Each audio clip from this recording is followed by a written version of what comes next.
Dusty roads and familiar faces. The familiar grit of the road, once a comforting sound beneath his boots, now felt alien under the tyres of his beat-up pickup.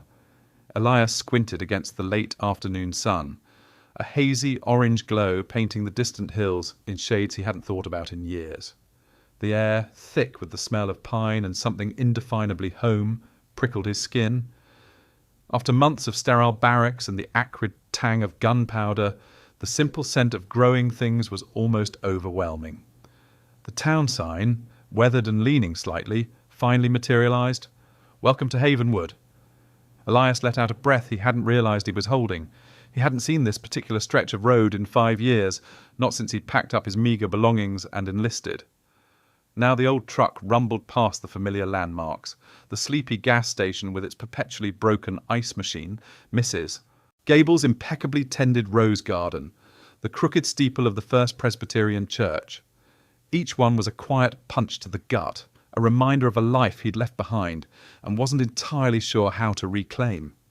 He turned onto Elm Street, the truck's suspension groaning over a particularly notorious pothole. His family's house, a sturdy 2-story with a perpetually peeling porch railing, came into view. A figure was already waiting on the porch swing, a gangly silhouette against the setting sun. Elias felt a faint stirring in his chest, a mix of apprehension and something akin to relief. He cut the engine, and the sudden silence was deafening, broken only by the chirping of crickets and the distant bark of a dog. The figure on the porch unfolded itself and started jogging down the path, a wide grin splitting his face. "Elias, you made it!" Leo's voice, a little deeper than Elias remembered, but still possessing that familiar boisterous energy, cut through the quiet. Leo practically threw himself at the driver's side door the moment Elias opened it. Elias braced himself for impact, and then a strong pair of arms wrapped around him in a bear hug that threatened to crack his ribs. "Hey, little brother," Elias grunted, returning the embrace with a practiced ease he hadn't felt in years. He patted Leo's back, a faint smile touching his lips. It was good to see him, really good. Leo, ever the optimist, radiated a kind of uncomplicated joy that Elias found himself envying. Leo finally pulled back, his eyes, so like Elias's own, sparkling with excitement. "Man, it's good to have you back. Mum's been driving us all nuts, cleaning your room for weeks." He paused, then his grin faltered slightly. "Well, was cleaning it before..." Elias raised an eyebrow, sensing the shift. He scanned the porch again, noticing a second, smaller figure hovering near the front door, partially obscured by a potted fern. Finn O'Connell, of course. Where Leo went, Finn wasn't usually far behind. Finn, with his perpetually rumpled clothes and his quiet, watchful gaze, had been Leo's shadow since they were kids. Elias hadn't seen Finn in just as long, but the image of him, slight and a little awkward, was instantly recognizable. Finn met Elias's gaze for a fleeting moment, then quickly looked away, a faint blush rising on his pale cheeks. He clutched a book to his chest like a shield. "Before what?" Elias prompted, pulling his duffel bag from the back of the truck. The weight of it, familiar and comforting, felt good in his hands. Leo ran a hand through his already messy hair, a sheepish expression on his face. So, about that, Mom kind of rented it out." Elias stopped, his duffel bag halfway to the ground. He stared at Leo, his expression unreadable. "She what? Okay, hear me out." Leo held up his hands defensively. "It was just, after you left, the house felt empty, and money was tight. She wasn't expecting you back so soon, not permanently anyway. And Mrs. Henderson, from down the street, her pipes burst and her place is being renovated, so she needed somewhere short-term. It was only supposed to be for a couple of months, but then her insurance got all bogged down, and it just kept going." Elias sighed, the air hissing out between his teeth. He should have expected something like this. His mother, bless her heart, had a knack for well-intentioned chaos. "So my room is occupied." "Temporarily," Leo insisted, though his tone lacked conviction. "She's nice, Mrs. Henderson. She bakes cookies. Mum says she'll be out as soon as her house is ready. Promise." Elias rubbed the back of his neck, a familiar tension settling in his shoulders. "And where exactly am I supposed to sleep in the meantime?" He gestured vaguely at the house, which, while not small, wasn't exactly sprawling either. He knew the layout. His old room, his parents' room, Leo's room, and the tiny guest room that usually served as a storage overflow. Leo's eyes darted towards Finn, who had slowly started to approach, his movements hesitant, almost apologetic. Finn still hadn't looked directly at Elias, his gaze fixed somewhere on Elias's worn boots. "Well," Leo began, drawing out the word, "that's where Finn comes in." He clapped a hand on Finn's shoulder, making Finn jump slightly. He offered his couch." Elias finally met Finn's gaze. Finn, who was now a man. Not the gangly boy he remembered, though the shyness was still very much present. His eyes, a soft hazel, flickered with a quiet sincerity. He was still holding the book, a worn copy of some fantasy novel, Elias guessed. Finn cleared his throat, his voice a soft murmur. It's not much. Just a pull-out, but it's available for as long as you need it." The offer hung in the air, unexpected and, Elias realized, remarkably generous. Finn, who had always seemed to exist in the periphery of Elias's life, now stood offering him a place to land. Elias studied Finn's face, searching for some ulterior motive, some hint of obligation, but there was only that quiet, earnest sincerity. It was the same look Finn had worn as a kid, when he'd share his lunch with Leo because Leo had forgotten his, or when he'd quietly fix a broken toy without being asked. "You don't have to do that, Finn," Elias said, his voice rougher than he intended. Finn finally looked up, his gaze steady, almost unwavering. "It's no trouble, Elias. Really. My place is quiet, and it's just me." He paused, then added, "It's the least I can do."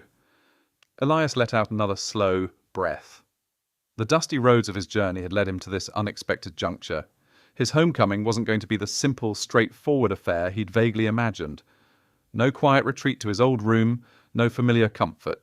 Instead, it was an immediate dive into the unfamiliar, into an intimacy he hadn't anticipated, and with someone he barely knew anymore. He looked from Leo's hopeful, slightly anxious face to Finn's calm, almost serene expression.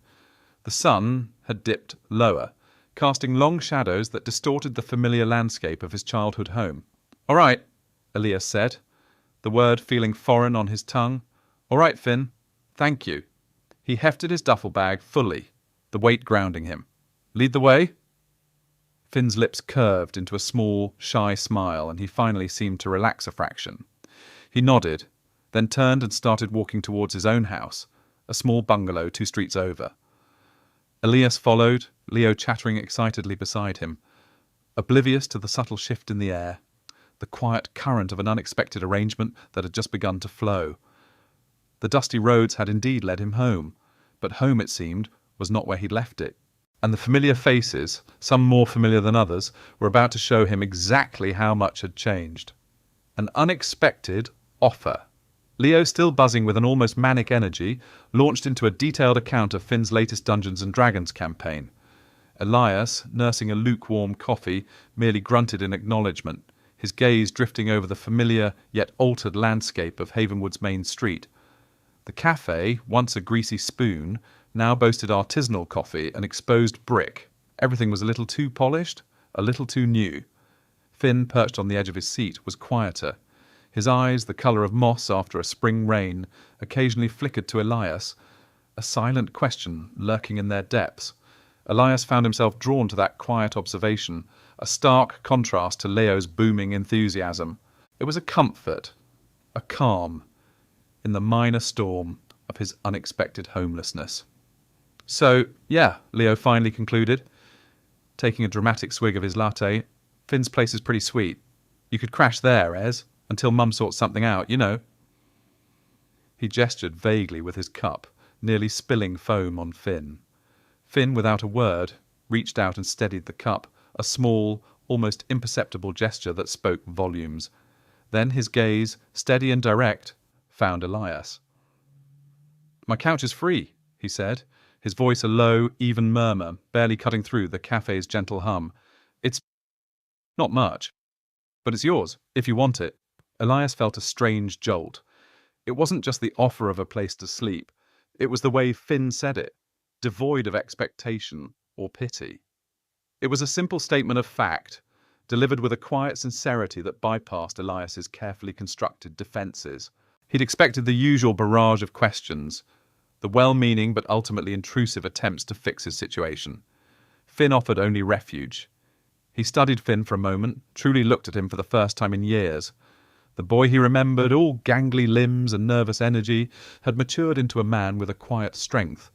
There was a faint scar tracing his left eyebrow, a mystery Elias found himself inexplicably curious about. Finn's hands, resting on the worn wooden table, were strong, the nails neatly trimmed. He wore a simple faded band t-shirt that hinted at a taste in music Elias no longer recognised. "Finn, you're a lifesaver, man." Leo clapped Finn on the back, oblivious to the subtle currents shifting between his brother and his best friend. "I told you he'd need a place. Mum's got that yoga instructor from Oregon staying in your old room, Ez. Can you believe it?" Elias tuned out Leo's continued lament. His focus remained on Finn, who had, for the first time since they'd reunited, offered something real, something tangible, without fuss or fanfare. Elias was tired, bone-deep tired in a way that sleep alone couldn't fix. The thought of a quiet corner, away from the well-meaning chaos of his mother's house, was immensely appealing. He felt a curious pull towards Finn, a sensation that was both familiar and unsettling. It was the same kind of quiet understanding they'd shared as kids, a silent language that existed beyond Leo's boisterous pronouncements. Finn had always been the one who just knew, who didn't need things explained. And now, after years apart, that same unspoken connection seemed to shimmer between them. Elias swallowed, a dryness catching in his throat. "Thanks, Finn," he said, his voice rougher than he intended. "That'd be good. Really good." A small, almost imperceptible smile touched Finn's lips, a fleeting shadow of relief. "No problem," he replied, his gaze unwavering. "Just let me know when you're ready. I'm usually home after 6. Leo, finally noticing the shift in atmosphere, brightened. "Awesome! See, Ez? Everything's working out. I can help you grab your stuff from Mum's later." Elias nodded, but his eyes were still on Finn. The air between them hummed with an unspoken understanding, a quiet promise of something more than just a couch. It was a fragile beginning, an unexpected lifeline extended in a moment of profound uncertainty. He didn't know what it meant, this strange pull, this renewed connection, but for the first time since stepping off that bus, Elias felt a flicker of something akin to hope. He had a place to stay, yes, but he also had Finn's quiet presence, a comforting anchor in the swirling disarray of his homecoming. He watched as Finn carefully gathered the empty coffee cups, his movements precise and unhurried. There was a grace to him, an understated elegance that Elias hadn't noticed before, or perhaps he simply hadn't been looking. Now he found himself wanting to look, to unravel the quiet mysteries that Finn O'Connell had become. The couch was just the start. Night terrors and gentle hands. The oppressive weight of the jungle pressed in, a humid, suffocating blanket. The air thrummed with the buzz of unseen insects and the distant guttural cries of something predatory. Elias was running, the familiar scent of damp earth and decaying leaves thick in his nostrils, but his legs felt like lead. He could hear shouting, distorted and desperate, echoing through the dense foliage. A metallic tang filled his mouth, and he knew, with a certainty that chilled him to the bone, that it was blood. Not his own, not yet, but it was coming. The ground beneath his boots turned slick, and he stumbled, his fingers sinking into something soft and warm. He looked down, and the face staring up at him was Leo's, eyes wide and unseeing, a dark stain spreading across his chest. Elias jolted upright, a choked gasp tearing from his throat. The jungle vanished, replaced by the soft, indistinct glow of a street lamp filtering through thin curtains. The unfamiliar scent of lemon polish and old paperbacks filled his lungs, not the stench of decay. His heart hammered against his ribs, a frantic drum solo in the quiet room. Sweat plastered his hair to his forehead, and his breath hitched, ragged and uneven. He squeezed his eyes shut, trying to force the images back into the dark corners of his mind, but Leo's lifeless face lingered, a phantom imprint on his eyelids. A soft click, and the floorboards creaked. Elias's eyes snapped open. Finn stood silhouetted in the doorway, a faint halo of light from the hallway outlining his lean frame. He wasn't looking directly at Elias, his gaze fixed somewhere just beyond him, a characteristic shyness that Elias remembered even from their younger days. He held a glass of water in one hand, condensation clinging to its sides, and a folded quilt draped over his arm. Nightmare? Finn's voice was a low murmur, barely disturbing the stillness of the room. It wasn't a question, more of an observation, laced with a quiet understanding that bypassed the need for explanation. Elias swallowed, his throat dry and raw. He just nodded, unable to form words around the lump of terror still lodged there. He felt a profound embarrassment, caught in such a vulnerable state by someone he hadn't truly known in years. Finn moved further into the room, his movements quiet and deliberate. He set the glass of water on the small end table beside the couch, the gentle clink of glass on wood sounding impossibly loud. Then, without a word, he unfolded the quilt and draped it carefully over Elias's shoulders. It was thick and surprisingly soft, smelling faintly of lavender and sunshine. Elias clutched it, the warmth seeping into his trembling limbs. "You were loud," Finn added, still not quite meeting Elias's gaze, but a subtle shift in his posture suggested a tentative approach. "Sounded like you were fighting something." Elias let out a shaky breath that was half a laugh, half a sob. "Something like that." The memory of Leo's face flashed again, sharp and vivid. He shivered, pulling the quilt tighter. Finn sat down on the armchair opposite the couch, not too close, but close enough that Elias could feel the quiet presence of another human being. He didn't offer platitudes or try to coax details. He simply was. The silence stretched, not awkward or heavy, but a comforting, breathable space. Elias took a long, slow sip of the water. It was cool and refreshing, washing away the metallic taste from his nightmare. After a few moments, Finn finally looked at him, his blue eyes holding a deep, unreadable empathy. "Want to talk about it?" he asked, his voice still low, almost hesitant. Elias hesitated. He never talked about the nightmares, not to Leo, not to anyone. They were his burden, his penance. But looking at Finn, at the quiet concern etched on his face, something shifted. It wasn't about revealing weakness. It was about sharing a heavy weight, even if only for a moment. "It was the jungle," Elias began, the words rusty, unused to being spoken aloud. "And Leo." He paused, the name catching in his throat. He was dead." The admission hung in the air, a raw, exposed nerve. Finn just nodded slowly, his gaze unwavering. He didn't flinch, didn't offer empty reassurances. He simply listened, a silent anchor in Elias's turbulent wake. "It's always Leo," Elias continued, his voice barely a whisper. "Or someone else? Someone I couldn't save." The guilt, a constant companion, settled heavily on his chest. Finn reached out then, a slow, tentative movement. His hand rested briefly on Elias's arm, a light, comforting pressure. It was a small gesture, but it resonated deeply within Elias, a silent acknowledgement of his pain. Elias didn't pull away. He found himself leaning into the warmth of the quilt, into the unexpected solace of Finn's presence. "It's okay, Elias," Finn said, his voice softer now, almost a caress. "You're safe here." And in that moment, surrounded by the quiet hum of Finn's apartment, the soft light and the gentle, unwavering presence of his friend, Elias felt a fragile sense of peace begin to unfurl within him. The terror of the nightmare receded, replaced by a profound and unexpected comfort. He realized with a startling clarity that this quiet, unassuming man was offering him more than just a couch. He was offering a sanctuary. And for the first time in a very long time, Elias felt a flicker of hope that perhaps, just perhaps, he wasn't entirely alone in the darkness. He took another sip of water, the cool liquid a balm against the lingering ache in his chest. The quilt felt like a shield, Finn's presence a silent guardian. Sleep, he knew, would likely remain elusive for a while, but the suffocating weight of the night had lifted, replaced by a quiet, welcome calm. a week of quiet comfort. The days that followed blurred into a soft, comforting rhythm.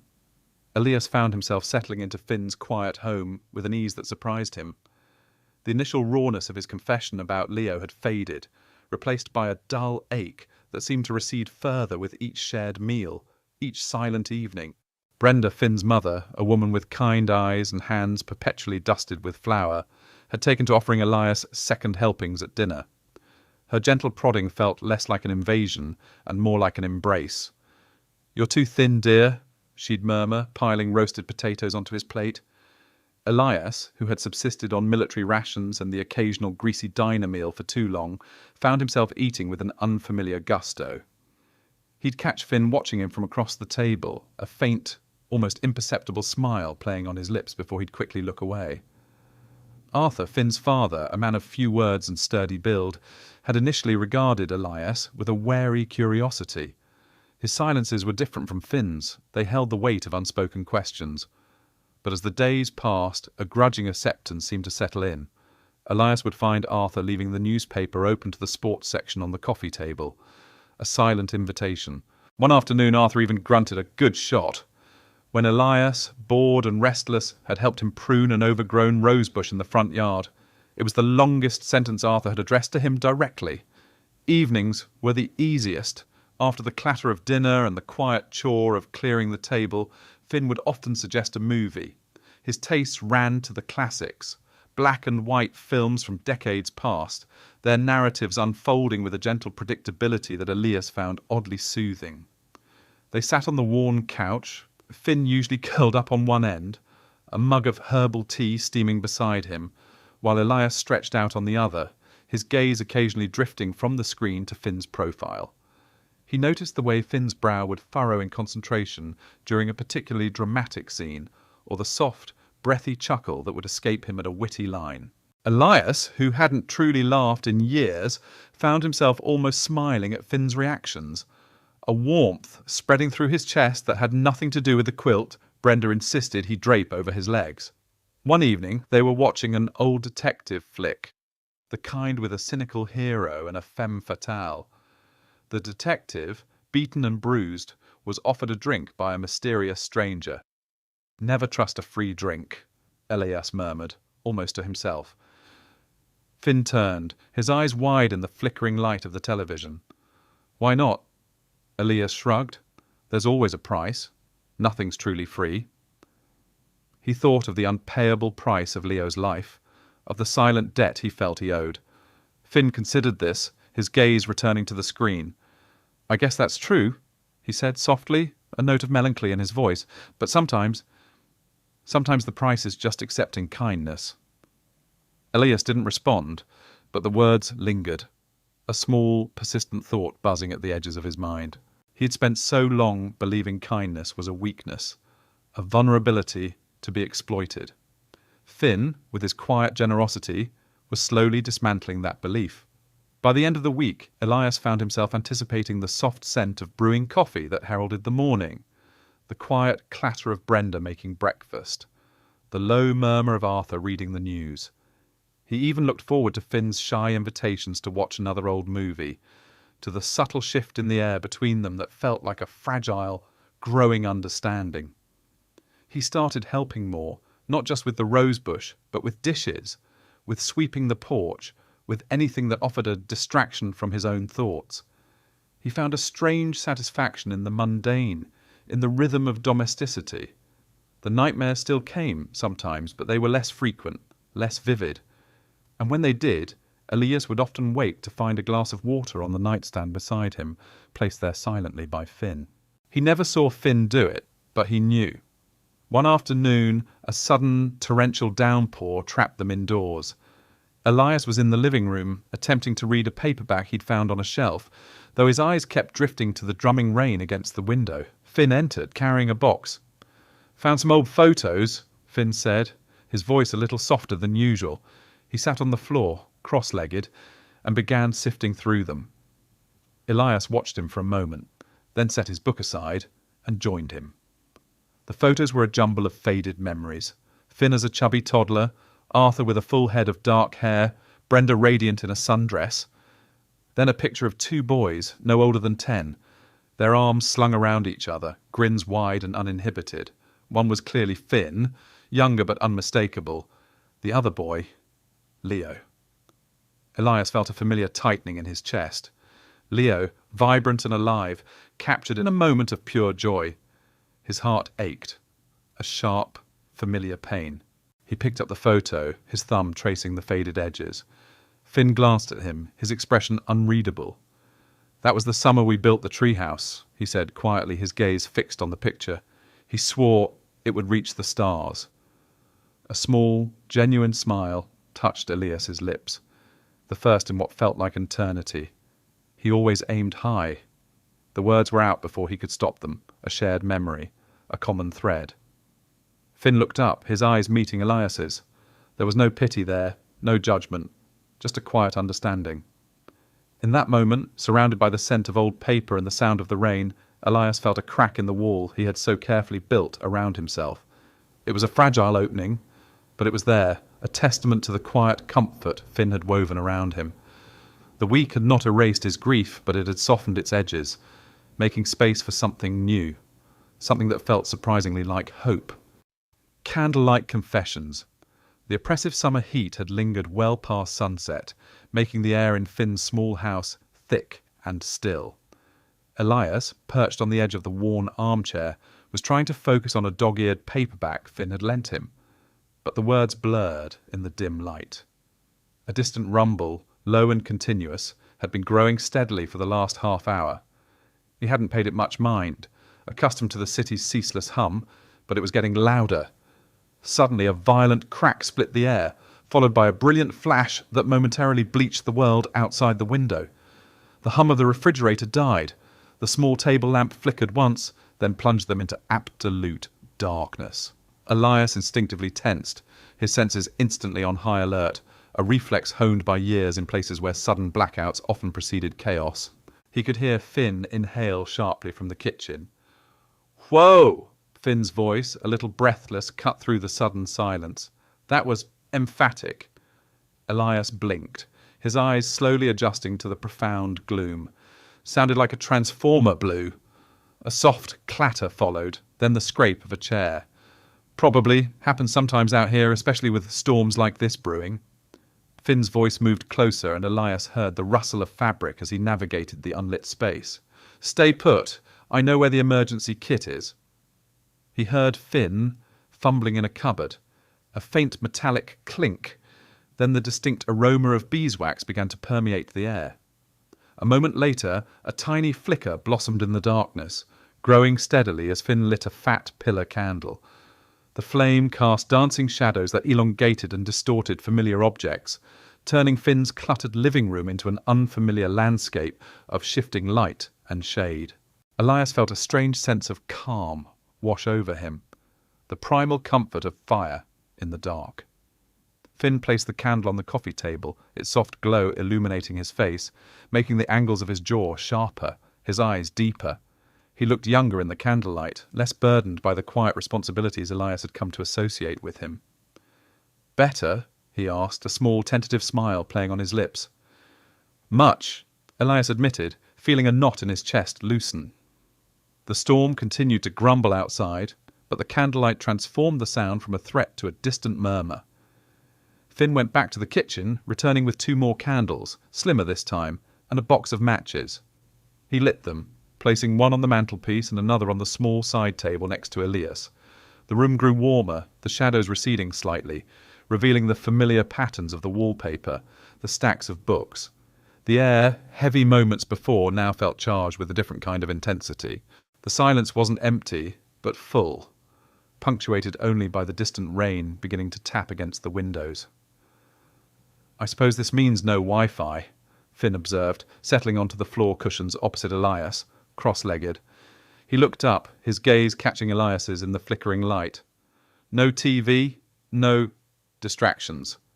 Elias nodded, a faint smile touching his own lips. "Guess not." He watched the candle flame, mesmerized by its steady dance. The quiet felt different now, less isolating, more intimate. Finn picked at a loose thread on the cushion, his eyes cast downwards. "You know," he began, his voice softer, almost a whisper. I used to love it when the power went out when we were kids. Oh yeah? Elias prompted, curious. Finn finally looked up, a faint blush creeping up his neck. Yeah, my parents would light candles and we'd tell stories, or sometimes just sit. It felt like time stopped, like the world outside just faded away. He paused, then took a deep breath. It was always better when Leo was here, though. He always had the best stories. Elias felt the familiar pang, but this time it was softer, less sharp. The mention of Leo didn't feel like an accusation, but a shared memory. And you, Finn added, his voice barely audible. You were always so stoic. Even then, you'd just listen, absorbing everything. He shifted, clearly nervous. I used to watch you sometimes, when you thought no one was looking. Elias felt a prickle of unease, a familiar defensiveness rising. Why? Finn swallowed, his gaze darting to the dancing flames, then back to Elias's eyes, holding steady this time. The candlelight made his pupils seem enormous. Because I had a crush on you. The words hung in the air, heavy and unexpected, yet somehow not entirely surprising. Elias felt a jolt, a sudden rush of warmth that wasn't entirely from the candle. He stared at Finn, searching his face for any hint of jest, but Finn's expression was earnest, vulnerable, his cheeks now a deeper crimson. A crush? Elias repeated, the words feeling clumsy on his tongue. Finn nodded slowly, his eyes still locked on Elias's. Yeah, a big one, probably since we were 12. You were always so quiet, but you had this intensity, and you always looked out for Leo, even then. He let out a shaky breath. I know it's weird, and it was a long time ago, but with the power out and just us and the candles, it just came out. He gestured vaguely with his hand. Sorry. Probably shouldn't have said anything. Elias felt a complex swirl of emotions, surprise, a faint sense of embarrassment, and something else, something akin to a fragile tenderness. He remembered Finn as a gangly kid, always a little in Leo's shadow, always watching, his eyes wide and earnest. He had never once considered Finn, not in that way. His own teenage years had been a chaotic mess of trying to navigate family expectations and the growing realization of his own path, a path that led far away from this quiet town. No, Elias said, his voice rougher than he intended. Don't be sorry. He met Finn's gaze, the flickering light making their connection feel almost tangible. The confession, rather than creating distance, had pulled them closer, stripping away another layer of the careful reserve Elias had maintained for so long. The air between them, thick with the scent of beeswax and the distant sound of rain, now hummed with an unspoken understanding. Unspoken recognitions. The confession hung in the air, a delicate thing, illuminated solely by the dancing flame of a single candle. Elias's gaze was fixed on Finn, the shifting light sculpting his features into dramatic relief, the subtle curve of his lips, the near imperceptible tremor in the hand clutching the candlestick. It wasn't entirely shock that held Elias captive, but a slow, dawning recognition. It felt like a stray piece of a puzzle had finally clicked into place, revealing a picture he hadn't consciously been trying to assemble. He remembered Finn then, not just as Leo's quiet friend, but as a recurring presence orbiting the periphery of his own tumultuous adolescence. He recalled stolen glances at backyard barbecues, Finn's momentary stillness when Elias entered a room before resuming whatever he was doing. Elias had always dismissed these instances, attributing them to Finn's innate shyness, or perhaps even a mild intimidation. Now he saw them through a different lens, perceiving the threads of a pattern he'd been too preoccupied, too blind, to notice. The silence stretched, broken only by the soft hiss of the burning paraffin. Elias swallowed, his throat suddenly parched. The candle's warmth radiated outwards, a small beacon in the encroaching darkness. Finn, he began, his voice unexpectedly rough. He cleared it, trying again. I didn't know. He chose his words carefully, navigating the delicate space between raw honesty and overwhelming Finn with an unthinking response. Finn, who had been watching him with an almost painful intensity, finally lowered his gaze, tracing the candle holder's rim. "It's okay," he murmured, though conviction was absent from his tone. "You don't have to say anything." But Elias knew he did. He couldn't let that revelation linger, heavy and unresolved, between them. He shifted, turning more fully towards Finn, the sofa creaking softly under his weight. "No, it's not that," Elias clarified, leaning forward slightly. "It's just a lot to process." He paused, searching for precisely the right words. I noticed you too, Finn." Finn's head snapped up, his eyes wide with disbelief. "You did?" Elias offered a small, rueful smile. "Yeah, I did. Not in the same way, probably. Not with all the clarity you just laid out. But I saw you. I always thought you were different." He hesitated, reaching for the apt descriptor. "Kind. Quiet. You always seemed to perceive things others missed." He recalled how Finn had consistently been the first to sense Leo's distress, or Elias's own brooding moods. He continued, his voice a low, steady rumble. "I just never knew what to do with it, or how to articulate it. I was a mess back then, Finn. Always chasing something, always looking for a fight, or a way out. I didn't know how to handle quiet or kindness. I didn't think I deserved it." He glanced away for a moment, remembering the turbulence of his own adolescence, the unspoken pressures and the desperate need to prove himself. "And I definitely didn't know how to handle that." He gestured vaguely between them. A small, surprised laugh escaped Finn, a soft sound that barely disturbed the quiet. "You just figured it was my general awkwardness, huh?" he asked, a hint of self-deprecation in his tone. Elias met his gaze, a genuine smile touching his lips. "Something like that. Or maybe I was just too wrapped up in my own head to decipher the signals. Either way, I missed it. I'm sorry." "Don't be," Finn said, a new lightness entering his voice. It's just good to know." He looked down at his hands again, but this time a faint blush had climbed his neck, a warmth that seemed to emanate from the candlelight. The room's palpable tension, which had been stretched taut, subtly began to dissipate, replaced by a different kind of energy, a quiet hum of unspoken possibilities. Elias felt an unfamiliar lightness in his chest, a sensation he hadn't experienced in years. It was a profound relief, he realized, to have this truth laid bare, to have the unspoken finally acknowledged. It explained so much, not merely about Finn, but about the vague, unnamed pull Elias had always felt towards him, even when he couldn't articulate it. He reached out, almost instinctively, and gently touched Finn's forearm. The skin was warm beneath his fingertips. "It still is," Elias said, his voice soft, almost a whisper. "Good to know, I mean." Finn's head lifted, his eyes, dark pools in the dim light, fixed on Elias's. There was a vulnerability there, an openness that Elias found both disarming and profoundly moving. In the quiet intimacy of the power outage, surrounded by the scent of burning wax and the soft glow of the flames, their past began to intertwine with their present, forging a new, uncharted path forward.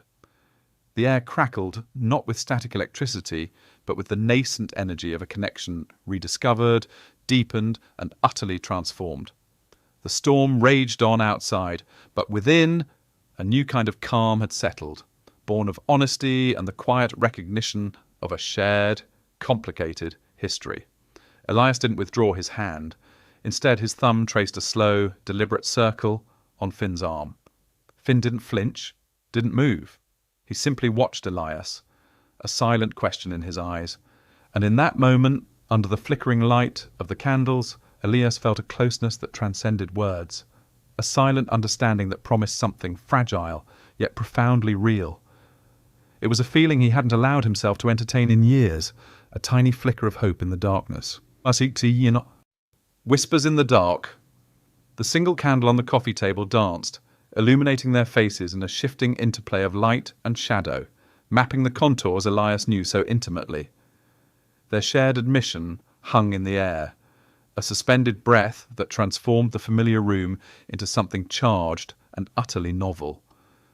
The ensuing quiet wasn't awkward, rather it was a profound stillness, heavy with accumulated memories and the sudden, exhilarating lightness of revelation. Finn, typically reserved, was the first to speak.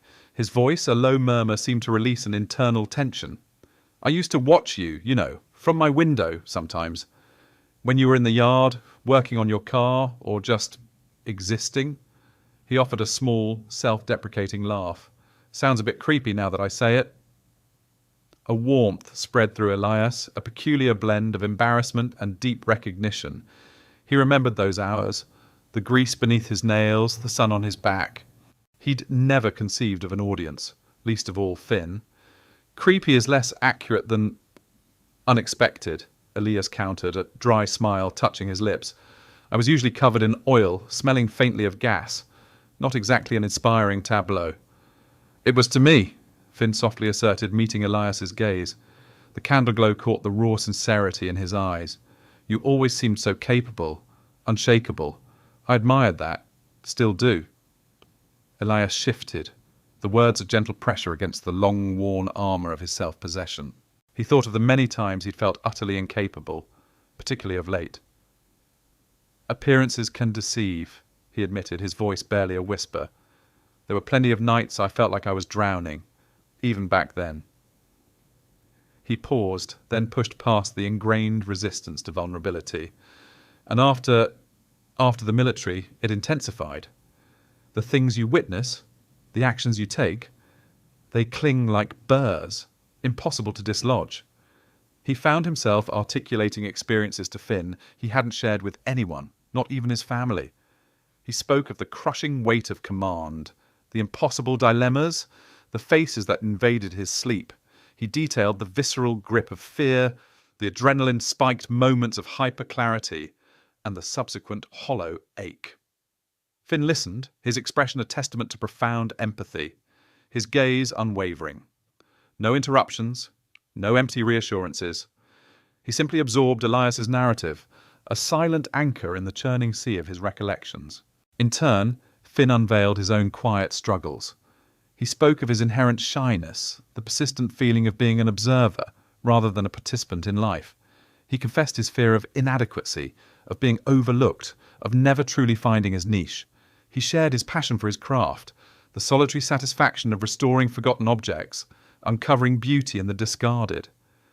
Elias found himself captivated, seeing Finn not merely as Leo's friend, but as a complex, introspective man with a rich internal landscape all his own.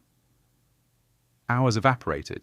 The candle dwindled, its flame occasionally flickering as if straining to keep pace with the intimacy unfurling between them. The initial shock of their disclosures had softened into an easy flow, a current drawing them deeper into each other's worlds. Elias felt a profound resonance, as if facets of himself he'd thought unique were mirrored in Finn's gentle spirit. The connection that had always existed, a subtle thread interwoven into their shared history, now felt like a robust, undeniable cable. Finn's hand, resting on his knee, had edged closer. Elias could feel its subtle warmth, a silent overture. The air in the small living room grew thick, heavy with unvoiced emotions, with desires that had slumbered for too long. Every stolen glance, every shared smile, every prolonged silence shimmered with newfound significance. Elias's gaze drifted from Finn's earnest eyes to the slight curve of his lips, then lower to the soft pulse at the base of his throat. A tremor ran through him, a yearning he hadn't permitted himself to acknowledge in years. It was a hunger for proximity, for understanding, for something more profound than mere companionship. The world outside, the looming uncertainty of his future, the lingering shadows of his past, all receded into irrelevance. Only the flickering light, Finn's presence, and the exhilarating, terrifying realization that they stood on the precipice of something momentous remained. He longed to reach out, to close the small gap between them, to trace the line of Finn's jaw, to feel the texture of his hair.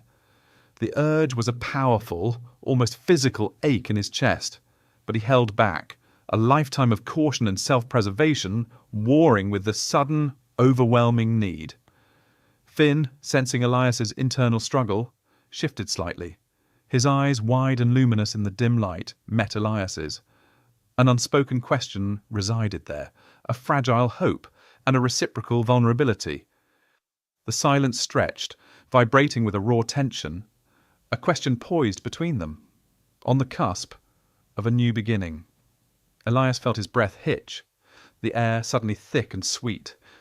The moment was suspended, fragile and potent, awaiting one of them to initiate the move, to shatter the delicate equilibrium and plunge them into the unknown. The candle gave a final, defiant flicker, then with a soft hiss, extinguished itself, plunging the room into near darkness, save for the faint glow from the streetlights filtering through the curtains. But the connection, forged in the intimate space of their shared confessions, remained, burning brighter than any flame. The spark rekindled. The candle's last ember sputtered, then vanished, plunging the living room into a profound darkness. Only a faint sliver of moonlight, filtered through the oak leaves, etched a ghost of illumination. Elias felt the abrupt chill of the air, a stark contrast to the warmth that had blossomed between them moments before. He sat utterly still, his hand suspended inches from Finn's. "Finn," he whispered, the sound echoing loudly in the sudden quiet. A shaky breath preceded Finn's reply. "Yeah, Elias?" "The candle's out." It was an obvious observation, yet it carried the weight of a period at the end of their confessions. "I know." Finn's voice was a bare murmur, thick with unspoken emotion. As if drawn by an invisible current, Elias's fingers finally reached out, encountering Finn's cool, slender hand. His own closed gently around it, not a firm grasp, but a tentative seeking, a silent query. Finn's fingers twined around his, a hesitant, almost fragile connection. A jolt, bypassing skin and striking Elias's core, coursed through him. It wasn't mere physical warmth, it was a thrum of recognition, a resonance with something long suppressed. The ensuing silence was different now, devoid of awkwardness, instead pregnant with anticipation. Elias felt Finn's pulse throb beneath his thumb, a frantic beat mirroring his own. He pictured Finn's eyes in the darkness, wide, vulnerable, reflecting the hidden depths just laid bare. The air between them, once charged with the raw energy of their past, now hummed with a softer, more intimate electricity. I really meant what I said," Finn whispered, his voice catching. Elias squeezed his hand. "I know. Me too." The words felt inadequate, a pale echo of the storm raging within him. He longed to articulate so much more. The decades of yearning, the self-doubt, the quiet despair that had shadowed his life. But all that mattered in this instant was this shared space, this fragile bridge spanning their past and their potential future. He shifted on the couch, turning more fully towards Finn. The faint moonlight now highlighted the curve of Finn's cheek, the soft line of his jaw. Elias caught the subtle scent of old books mingled with something uniquely Finn, clean, a little earthy, profoundly comforting. He hadn't consciously registered it since their teenage years, but now it unleashed a tidal wave of suppressed memories. Late-night talks in Finn's room, whispered secrets under starry skies, the shared anxieties of youth. He remembered the ache he'd felt then, a nameless yearning whenever Finn laughed, or their hands brushed accidentally, or when Finn met his gaze with that quiet intensity that seemed to see right through his bravado. He'd dismissed it as adolescent confusion, a byproduct of their intense friendship. Now he understood it for what it was, a budding love, buried under layers of fear and societal expectation. Finn's thumb traced a slow, feather-light path across the back of Elias's hand. The simple gesture was an inferno, igniting every dormant ember of that old, forgotten flame. Elias felt a profound sense of homecoming, a relief so potent it bordered on pain. All those years, all those women, all those attempts at connection, none had ever felt this right, this complete. "It's a lot to take in," Finn said, his voice barely audible. "Yeah," Elias agreed, his throat tight. "It is." He tightened his grip on Finn's hand, a silent plea for reassurance, for permanence. "But it feels good, doesn't it?" Finn hummed in agreement, a soft, breathy sound. "More than good, Elias. It feels like coming home." The words resonated deep within Elias, striking a truth he hadn't dared to articulate. He had been adrift for so long, a ship without a port, and here, in this darkened room, with Finn's hand in his, he felt the anchor drop. He leaned closer, drawn by an irresistible force. Finn's breath warmed his cheek, shallow and quick. The air thickened with unspoken desire, a palpable weight. Even in the dim light, he saw Finn's eyes widen slightly, mirroring the raw vulnerability swirling inside him. "Finn," Elias murmured, his voice rough with emotion. He didn't know what he wanted to say, only that he needed to bridge the last remaining distance. Finn remained silent, but his grip on Elias's hand tightened, a clear invitation. Elias's gaze dropped to Finn's lips, slightly parted, inviting. The years melted away, the intervening traumas, the self-imposed walls. All that remained was the boy he'd known, the man he now saw, and the undeniable pull that had always existed between them, patiently awaiting its moment. He leaned in slowly, offering Finn every opportunity to withdraw. But Finn didn't. Instead, he leaned in too, meeting Elias halfway. Their lips met, a tentative feather-light touch that sparked like flint. It was soft, hesitant, a question and an answer all at once. A wave of profound tenderness washed over Elias, a sense of rightness resonating through his very bones. The kiss deepened, slowly, carefully. It was not urgent or demanding, but a gentle unfurling, an exploration of long-denied desires. Finn's other hand rose hesitantly to cup Elias's cheek, his thumb stroking gently along his jawline. The touch was exquisitely tender, sending shivers down Elias's spine. He felt a primal instinct to protect, to cherish, to hold on to this fragile, precious moment. When they finally broke apart, it was only by a fraction of an inch. Their foreheads rested against each other, their breaths mingling in the quiet air.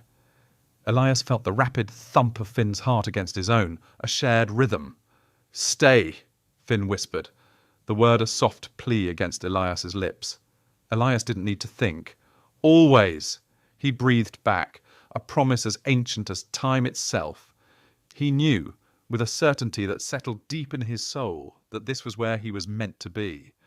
For tonight, and for however many nights might follow, he was home. Morning's retreat. The first tendrils of dawn, pale and hesitant, crept through the window, painting the familiar room in shades of grey. Elias stirred, a leaden weight pressing down on his chest.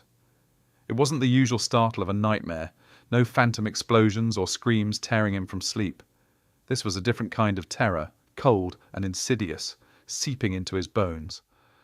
He blinked, the soft glow of the emergency lantern from the night before now extinguished, replaced by the weak light filtering through the blinds. Finn. The name, quiet and resonant, echoed in his mind, bringing with it a torrent of images. The flickering candlelight, the raw honesty in Finn's eyes, the brush of lips, soft and hesitant, then firm and undeniable. The confession, a quiet storm of emotions that had raged and finally broken, leaving behind a fragile, exhilarating calm. Home. That's what Finn had felt like, what Finn had said. "You're home." A wave of nausea washed over Elias. His heart hammered against his ribs, a frantic bird trapped in a cage. "What have I done?" The question, unspoken, screamed through his thoughts. He squeezed his eyes shut, trying to banish the memories, but they clung, persistent and vivid. Finn's touch, gentle and searching, had felt right. Too right. Panic, sharp and suffocating, seized him. This wasn't right. This wasn't him.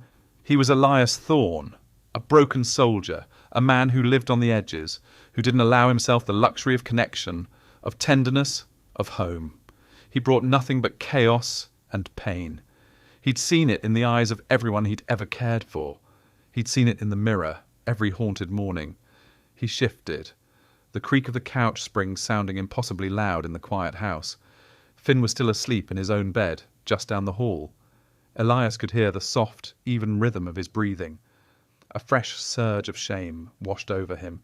He'd taken advantage. He'd allowed it. Allowed himself to be vulnerable, to be touched, to be seen. And now he was trapped. His gaze swept the room, seeking an escape. His duffel bag, a familiar, comforting presence, sat by the door, its worn canvas a stark contrast to the soft furnishings of Finn's home. His boots, scuffed and solid, waited. A plan, instinctive and desperate, began to form. He had to go. Now. Before Finn woke, before they had to talk, before the fragile, unspoken understanding of the night hardened into something real, something demanding. He pushed himself up, every muscle protesting, his movements stiff and jerky. The floorboards groaned faintly under his weight. He held his breath, listening. Finn's breathing remained steady. Good. He moved silently towards his bag, his hands trembling as he reached for the zipper. The metallic rasp seemed deafening in the stillness. He pulled out the few changes of clothes, stuffed them in haphazardly. His journal, his tattered paperback, essentials. The rest he could leave. He didn't have much anyway.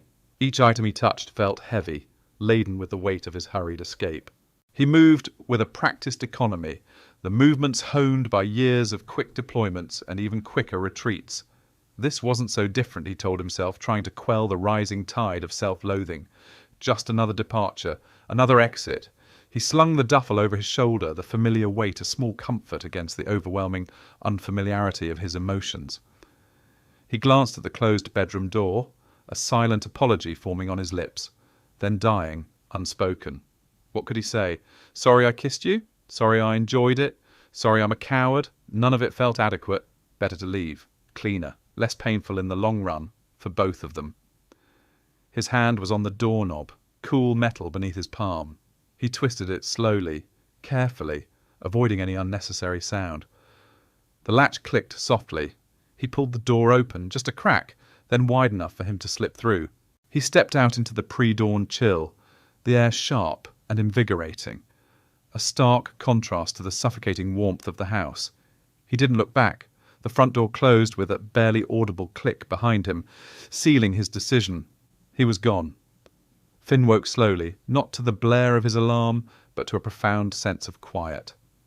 The silence in the house was different from the pre-dawn hush of the night before. It was an absence, a hollow space where a presence should have been.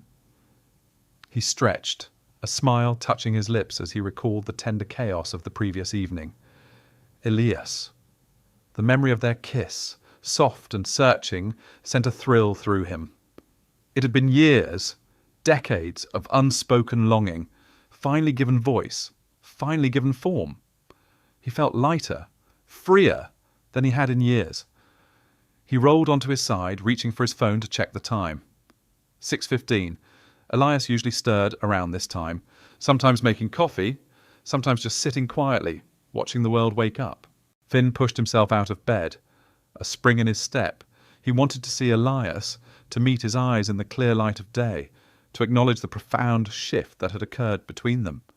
He walked down the short hallway to the living room, a soft hum of anticipation in his chest. The first thing he noticed was the neat fold of the blanket on the couch, untouched. Elias was meticulous about tidiness, but this was too neat, too undisturbed. His heart gave a tentative flutter of unease. He looked towards the door, then to where Elias's duffel bag usually rested. It wasn't there. His breath hitched. He walked over to the space where the bag had been, the carpet now bare. He looked around the room, as if Elias might simply be hiding, playing some strange game.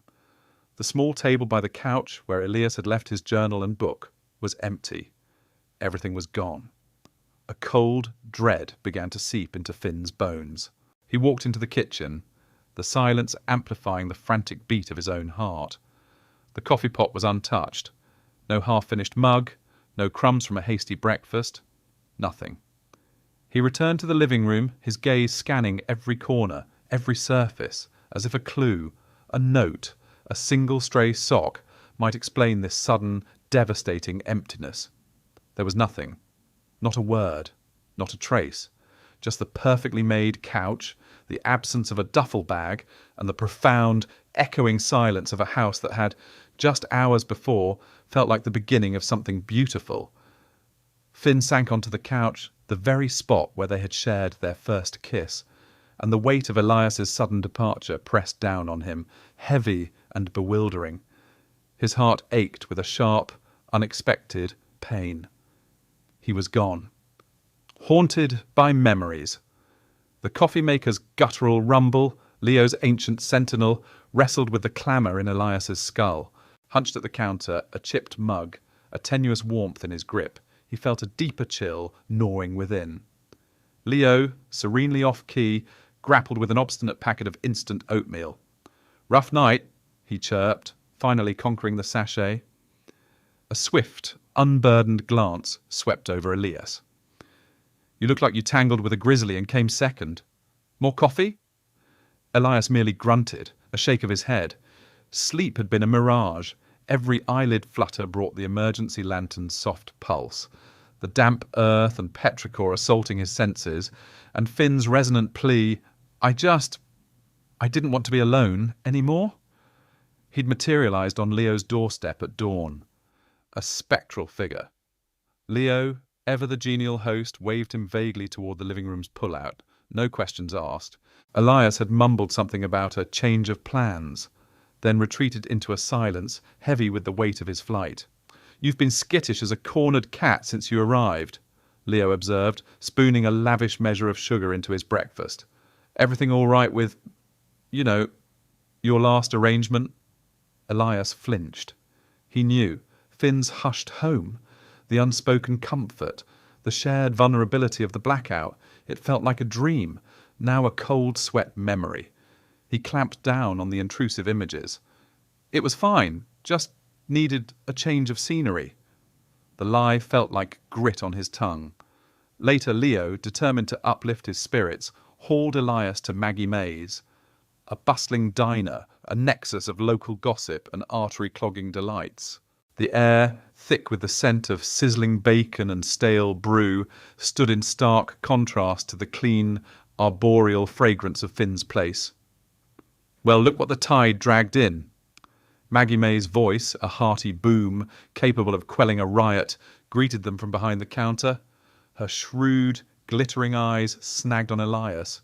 "Leo, honey, your big brother resurfaced. Last I heard, you were shacked up with that sweet Finn O'Connell. What happened? Did he finally boot you out for tracking mud on his pristine floors?"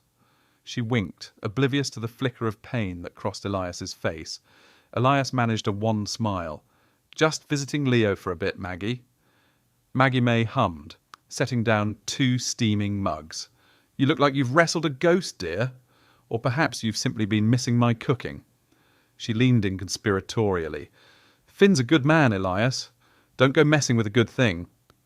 Her innocuous words were daggers. He could almost hear Finn's soft exhalation, feel the warmth of his hand, the hesitant brush of their lips. The memory was a visceral ache. He pictured Finn's bewildered awakening to an empty house, the quiet devastation in his eyes.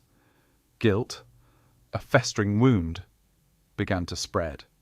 He'd left a note, a pathetic, hurried apology, devoid of explanation or solace. He'd bolted, a coward convinced he was shielding Finn from the chaos he believed he carried. Yet all he'd accomplished was pain. "So, Finn, huh?" Leo nudged him under the table, a glint of mischief in his eye. "Don't tell me you two finally, He waggled his eyebrows. Elias nearly choked on his coffee. "Leo, don't be an idiot." "Hey, just asking." Leo shrugged, unperturbed. "Everyone knows Finn's been sweet on you since you were kids. And you two always had that thing. That thing."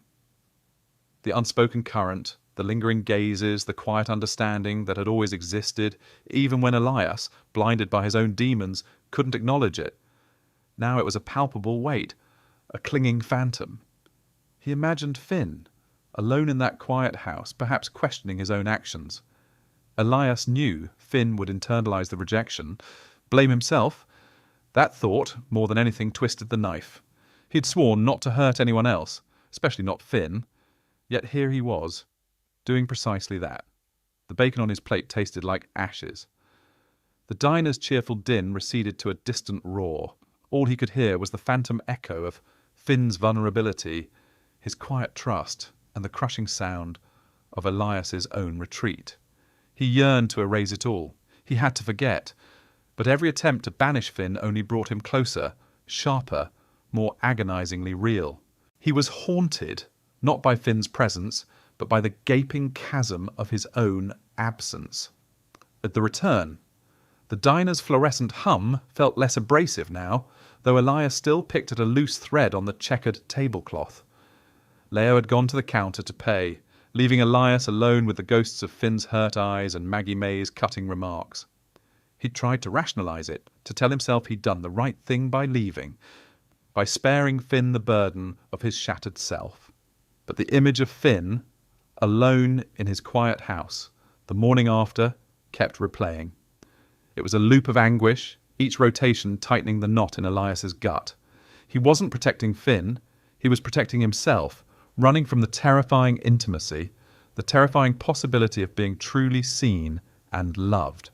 And in doing so, he'd inflicted the very pain he'd so desperately wanted to avoid.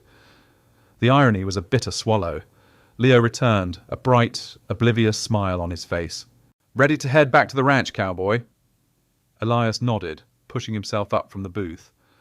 The thought of another night at Leo's, another night of feigned normalcy and carefully sidestepped truths, suddenly felt unbearable. He couldn't keep running. Not from this. Not from Finn. As they drove, the fields blurring into a monotonous green, Elias's resolve solidified. He had to go back, not just to explain, but to face it, whatever it was. The fear was still there, a cold tendril coiling in his chest, but it was overshadowed by a burgeoning sense of responsibility, a fierce, protective instinct he hadn't realised he still possessed.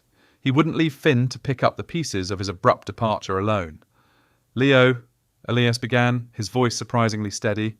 "Drop me off at Finn's." Leo's brow furrowed. "Finn's? What for? I thought you two... well, you know." He gestured vaguely, his earlier probing now replaced by a genuine confusion. "I need to talk to him," Elias clarified, the words feeling weighty and true. "There are things I need to say." Leo studied him for a moment, then a slow understanding dawned in his eyes. "Okay," he said softly, turning the wheel. The unspoken questions hung in the air, but Leo for once didn't voice them. He just drove. The short drive was fraught with a silence that hummed with Elias's internal turmoil. His palms were sweating, a familiar symptom of impending confrontation. What would he say? How could he possibly explain the labyrinth of fear and self-loathing that had driven him away? He rehearsed opening lines in his head, each one sounding hollow and inadequate. When Leo pulled up to Finn's small, neat house, the late afternoon sun cast long shadows across the lawn. The garden, usually a riot of vibrant colour, seemed subdued, the roses drooping slightly. Elias saw Finn then, hunched over a patch of earth near a trellis of climbing nasturtiums. His shoulders were slumped, his usually precise movements slow and deliberate. He wasn't tending the plants, he was merely tracing patterns in the soil with a gloved finger, his head bowed. His posture spoke volumes.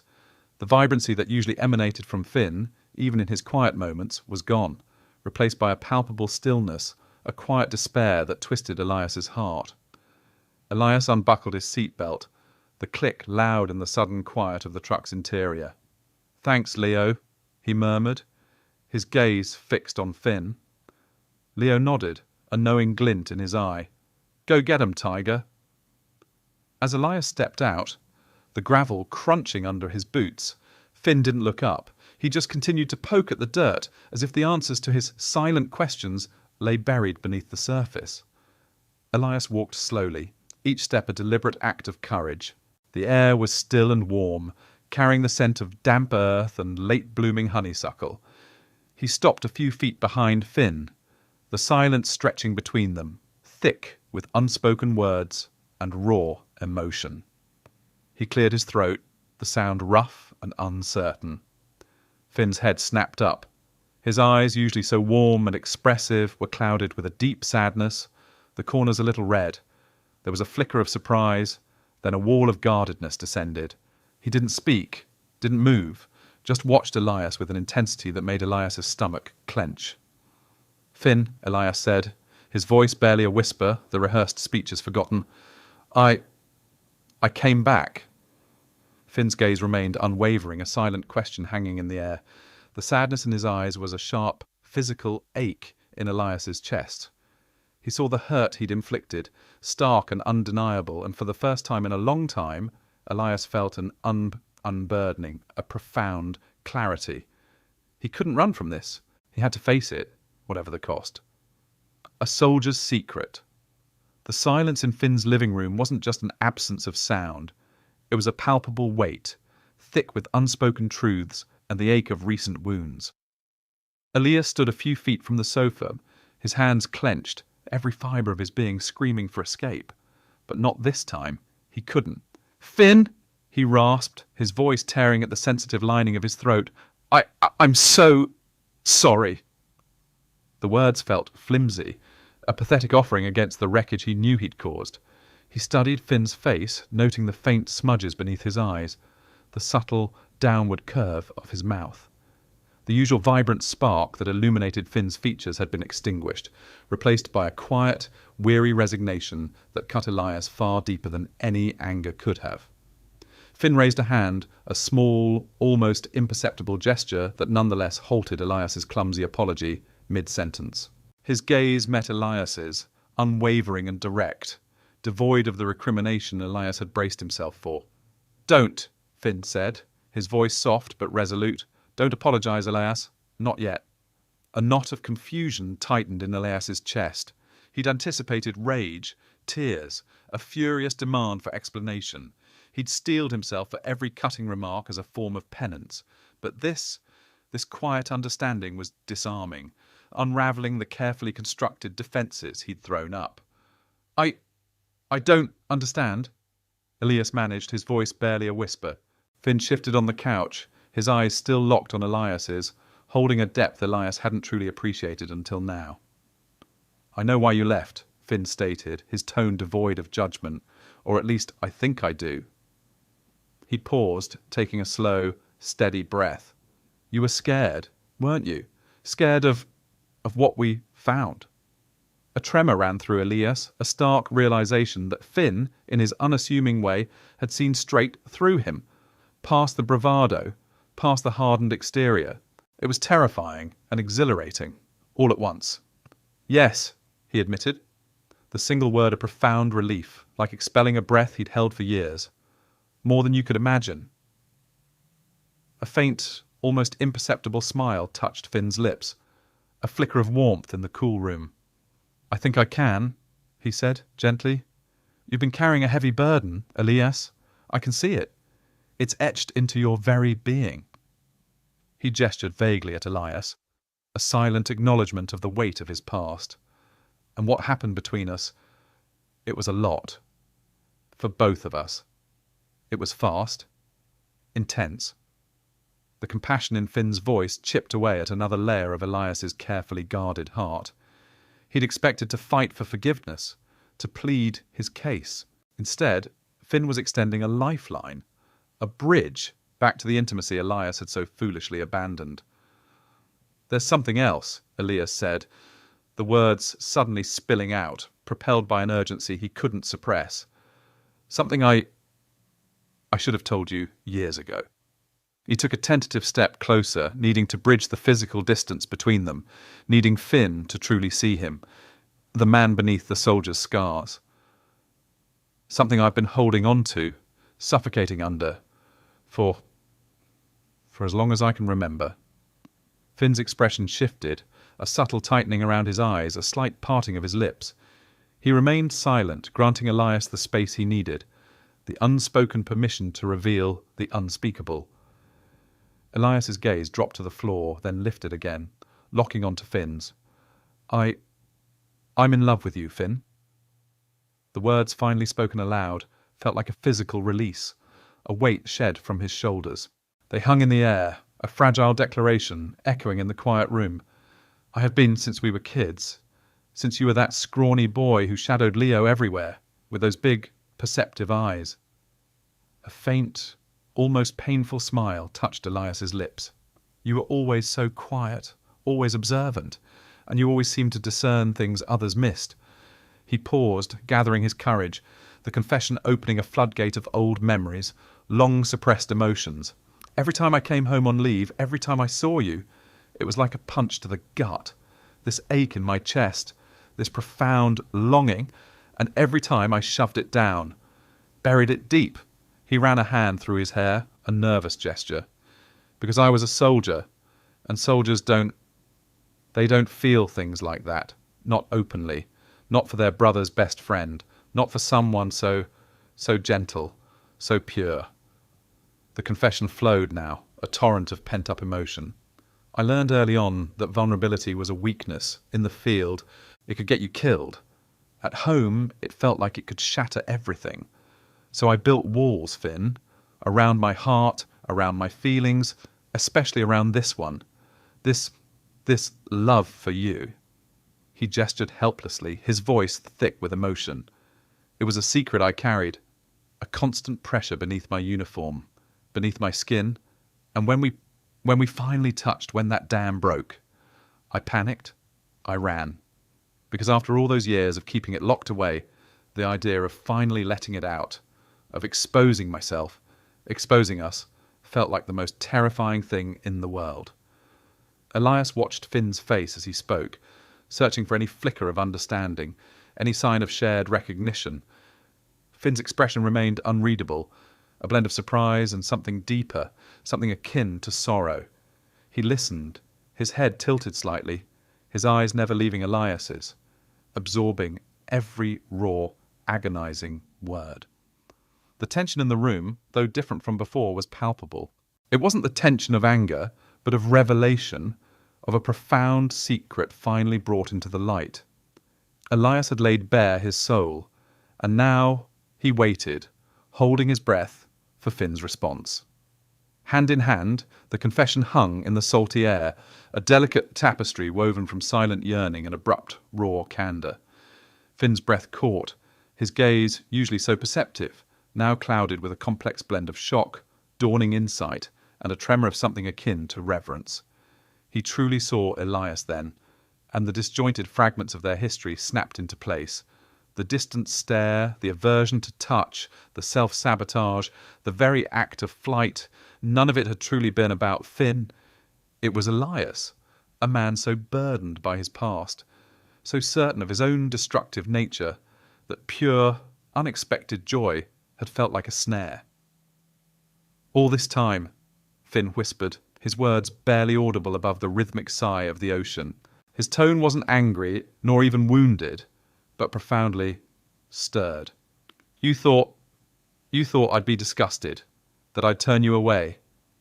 Elias recoiled, a full-body flinch that spoke volumes. Not just reject you, he rasped, his voice still hoarse. I thought I'd break you, like I break everything, like I broke everything I touched. His eyes drifted to the distant horizon, that familiar haunted cast returning. I couldn't bear to harm you, Finn. You're good. You're precious. Finn took a hesitant step closer, the cool sand cushioning his bare feet. He reached out slowly, his hand hovering mere inches from Elias's arm. And you believed running away, leaving me to question if I'd done something wrong, if I was too much, too little. That wouldn't hurt me.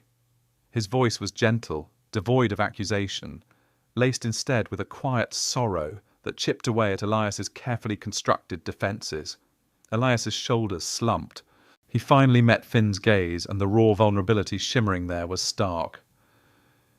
It was a different kind of pain, he admitted, barely a whisper. A pain I thought I could manage. A pain I thought I deserved. Better that than the other.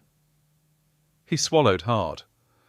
The devastation I knew I was capable of inflicting. A long silence stretched between them, punctuated only by the ocean's ceaseless murmur. Finn didn't withdraw his hand.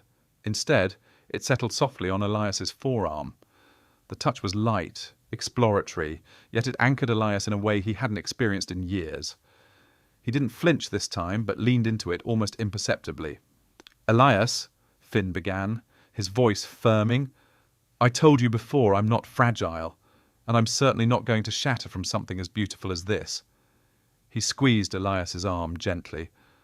All these years, you've carried this immense weight, this hidden truth, and you truly believed it was a burden I wouldn't want to share?" Elias closed his eyes, a lone tear carving a path through the grime on his cheek. "I believed I wasn't worthy of sharing anything good." "You are," Finn stated, his voice unwavering. "You are worthy, Elias, more than you could possibly know." He paused, then continued, his tone softening. "And for the record, I've wanted you too, for a long time." The admission struck Elias like a physical blow, a dizzying wave of relief and disbelief washing over him. He opened his eyes, his gaze locking with Finn's. "You... what?" A faint blush coloured Finn's cheeks, a charming counterpoint to the gravity of their conversation. "I never said anything because, well, you were always so guarded, so wrapped up in whatever you were focused on, and then you left. And I thought I'd completely misread everything." He chuckled, a soft, self-deprecating sound. "Turns out I was just reading the wrong story." Elias reached out, his hand trembling slightly, and cupped Finn's cheek. His thumb brushed over the soft skin, a tender gesture that felt both ancient and utterly new. "Finn," he breathed, his voice thick with emotion, "I'm so sorry. For everything. For the fear. For the running. For making you doubt yourself." "It's okay," Finn said, leaning into the touch. "We're here now, and I understand.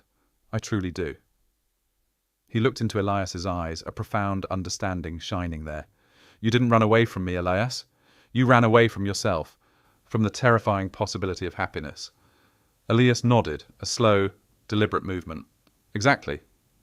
They stood there for a long time, the rhythmic crash of the waves a soothing backdrop to their quiet communion. Words no longer felt necessary. The air between them, once thick with unspoken longing and buried pain, was now clear, purged by truth. Elias felt a lightness he hadn't experienced in decades, as if a monumental weight had finally been lifted from his weary soul. Finn's presence beside him was a balm, a silent promise of acceptance and understanding.